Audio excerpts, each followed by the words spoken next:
तो वरुण गांधी को लेकर चर्चा फिर गर्म है। चर्चा ये गर्म है कि वरुण गांधी को बीजेपी के विरोध की वजह से पीलीभीत सीट नहीं दी जा सकती, लेकिन उन्हें कहीं और शिफ्ट किया जा सकता है।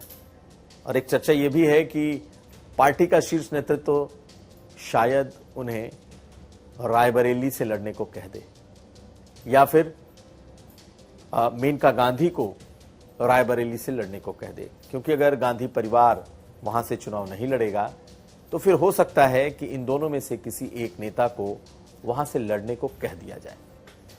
फिलहाल ये चर्चा है, ये सोशल मीडिया का बज़ है, इसमें सत्यता कितनी है ये कहा नहीं जा सकता, क्योंकि वो लिस्ट प्रधानमंत्री के पास है और प्रधानमंत्री और गृह मंत्री अमित शाह के अलावा कोई नहीं जानता कि बची हुई 24 सीटों पर किन के नाम हैं, और अगर नाम है तो किस सीट से हैं। लेकिन ये चर्चा इस वक्त खूब है।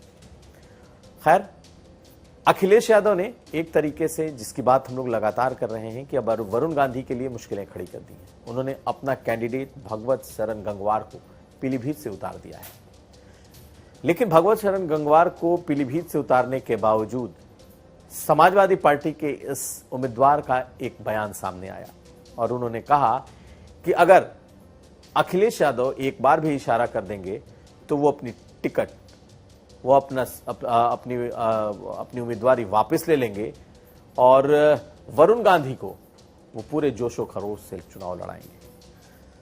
तो उन्होंने जो बात कही है, पहले ये सुन लीजिए, फिर हम इसके अर्थ को समझते हैं। माननीय अखिलेश यादव से कहें, बहन प्रियंका गांधी उनकी कहें, भाई राहुल गांधी उनसे कहें कि भाई अखिलेश जी एक हमारा भी वो लड़ा दो। तो मेरा अपना मानना, उन्हें लड़ाना भी चाहिए और मुझसे उन्हें कहने की जरूरत नहीं है। मैं वापस बरेली आके आदरणीय प्रवीण सिंह आरन साहब का चुनाव लड़ूंगा। तो आपने सुन लिया क्या कहा भगवत शरण गंगवार ने, यानी कि बेशक वो सीट अखिलेश यादव ने अपने एक नेता के लिए उस सीट को दे दिया हो, लेकिन अभी भी वरुण गांधी के लिए ऑप्शन खुला हुआ है। यानी कि वरुण गांधी को अगर बीजेपी ने टिकट नहीं दिया और अखिलेश यादव उन्हें लड़ाना चाहेंगे तो अपने उम्मीदवार को वापस बुला सकते हैं। अखिलेश यादव ने क्या कहा है इस सवाल पर, यह भी सुनिए। उन्होंने स्वागत किया है अपने उस प्रत्याशी का। बहुत अच्छी बात कही उन्होंने। वो इस बात के लिए तो हम उनको धन्यवाद देते हैं कि अगर उन्होंने ये कहा है कि वरुण गांधी जी अगर लड़ना चाहें, हमारी जानकारी में नहीं है, लेकिन उन्होंने कहा होगा तो वो जानते होंगे इस बारे में। तो साफ है कि वरुण गांधी के लिए राह मुश्किल जरूर है, लेकिन असंभव नहीं है। और अगर बीजेपी ने टिकट नहीं दिया तो हो सकता है कि नया समीकरण देखने को मिल जाए। हमारी नजर बनी रहेगी।